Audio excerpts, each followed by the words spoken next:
When the kids were little, we were using the nativity scene as a way to teach about the Christmas story and about Jesus. And so we had a lot of fun putting it together. We had a big mantle at the time over our fireplace, and we built this mountain. We put up sparkly stars and things like that, and some material behind it, just to make it exciting. We really wanted that to be the centerpiece of our Christmas decorations. We built this mountain, you can see there, by putting that sort of pink insulation foam and carving it up and then gluing it together with liquid nails and covering it with the spackling. And then use some glue to put in some, different decorations and lights and that kind of thing. And yeah, we had a little sheep there poking out of the cave. Over here, we did the same thing again with that pink foam. Made a little mountain, a little hill for the shepherds to be on with their sheep.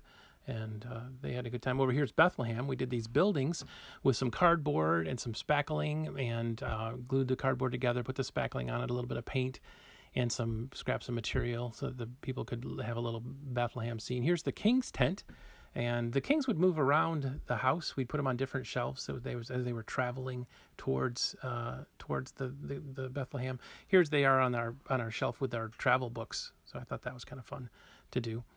And they're looking at their map, trying to figure out where to go next. Here, Gabriel's talking to Mary, talking to her about the birth of Jesus. We would do that in the Bethlehem scene. There's a little room for that. Here's the other thing is once Mary and Joseph would start traveling around, they would also go around the room just like the kings would, probably from a different direction. And while we were living in New York, we had an apartment there for a bit, and we didn't have a fireplace there, so we did this. We took a flat screen TV box and painted it with craft paints. So the kids would have a fireplace there. Here we are back at our place in Lansing, which did have that big wide mantle. Ian here, our son, is also building a bridge for his Hot Wheels. We had a good time with that. Here's Erin, our daughter, playing with some of the angels.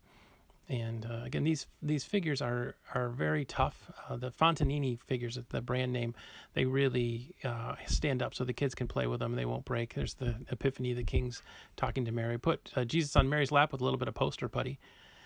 Some years we were like, this was a house we stayed in. We were doing some house sitting for one Christmas, and so we didn't do the whole thing because the mantle was much smaller. So we just did part of it. When we were in New York, we didn't have a mantle at all except for that cardboard one I showed you a minute ago.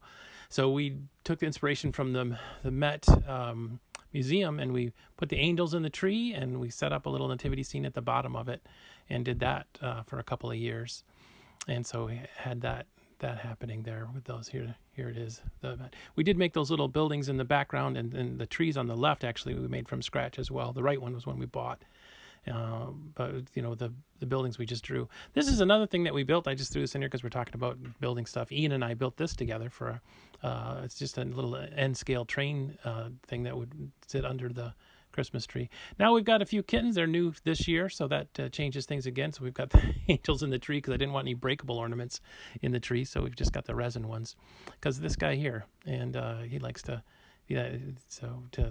play with the ornaments. So, they're just 9 months old, so they're still very kittenish.